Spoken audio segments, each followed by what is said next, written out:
విశాఖ టీడీపీలో విభేదాలు మరోసారి బయటపడ్డాయి. భూ ఆక్రమాలపై గంట అయ్యన్న మధ్య వివాదం ముదిరింది. స్కామ్ లో పార్టీ నేతలకు సంబంధాలున్నాయని కొన్ని రోజుల క్రితం అయ్యన్న కామెంట్ చేశారు. దానికి ప్రతిగా సీఎంకు మంత్రి గంటా శ్రీనివాసరావు లేఖ రాశారు.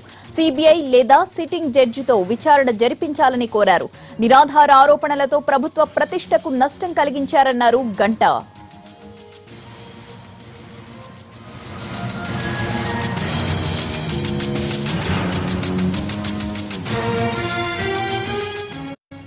మంత్రి గంటా లేఖపై మరింత సమాచారం మా ప్రతినిధి రమేష్ ఆలూరి లైవ్ లో అందించడానికి సిద్ధంగా ఉన్నారు. రమేష్, చెప్పండి, గంటా రాసిన లేఖలో ఏ అంశాలు ప్రస్తావించారు?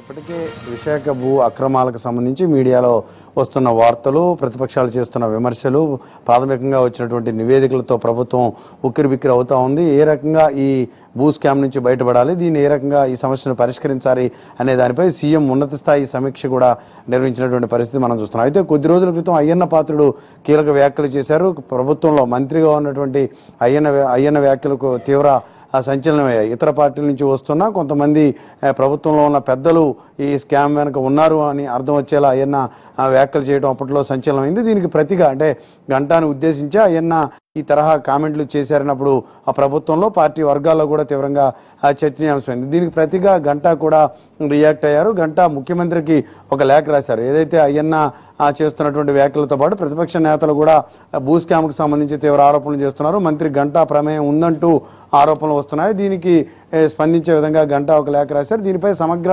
విచారణ జరపాలి. సిబిఐ ద్వారా, లేకపోతే సిఐడి ద్వారా, లేకపోతే సిట్టింగ్ జడ్జి ద్వారా విచారణ జరపడం ద్వారా ఈ సమస్యకు ఒక పరిష్కారాన్ని కొనగలని, దీనికి బాధ్యులు ఎవరు అనే అంశాన్ని గుర్తించాలనేది గంటా యొక్క అభిప్రాయంగా ఉంది. అందులో భాగంగానే ఆయన ముఖ్యమంత్రికి లేఖ రాసినట్టుగా తెలుస్తోంది. అయితే లేఖ రాసినటువంటి విధానంలో మరొక అంశం కూడా మనకు స్పష్టమవుతోంది. అయ్యన్న పదే పదే వివాదాస్పద వ్యాఖ్యలు చేస్తూ ప్రభుత్వ ప్రతిష్టను మంటగలుపుతా ఉన్నారు. గతంలో పలు ప్రభుత్వ కార్యక్రమాలకు సంబంధించినటువంటి అంశాల్లో కూడా ఆయన ఈ రకంగానే వ్యాఖ్యలు చేశారు. మీడియాలో మంత్రి హోదాలో మీడియాలో చేస్తున్నటువంటి వ్యాఖ్యలు ప్రభుత్వానికి తీవ్ర నష్టం కలిగిస్తున్నాయనే అభిప్రాయాన్ని ఆయన లేఖ ద్వారా ఆ ముఖ్యమంత్రికి తెలియజేసినట్లుగా తెలుస్తోంది. ఇప్పటికే సీఎం దీనిపై ఒక నిర్ణయానికి వచ్చారు. ప్రత్యేక దర్యాప్తు బృందాన్ని, అంటే సిట్ను ఏర్పాటు చేయడం ద్వారా విశాఖ భూ అక్రమాల్లో ఎవరు బాధ్యులు అనే అంశంపై ప్రభుత్వం ఒక నిర్ణయానికి వచ్చింది. దానికి సంబంధించినటువంటి ప్రకటన కూడా వెలువడింది. 3 డిపార్ట్మెంట్లకు సంబంధించినటువంటి అధికారులతో ఇవాళ లేదా రేపట్లో దీనికి సంబంధించినటువంటి సిట్ కూడా